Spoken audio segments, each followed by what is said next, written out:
back up. The oil tool. So now it's oil.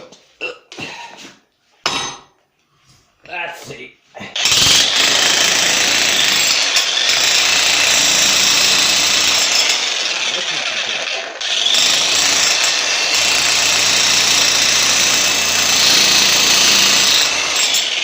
There we go.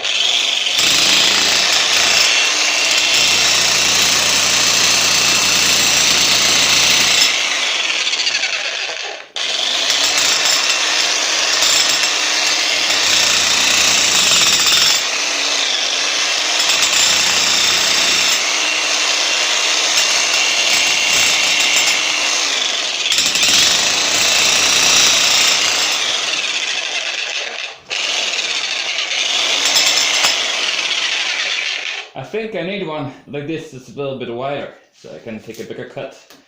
Because 50 joules of energy per hammer below is just not effectively transferred in that little area.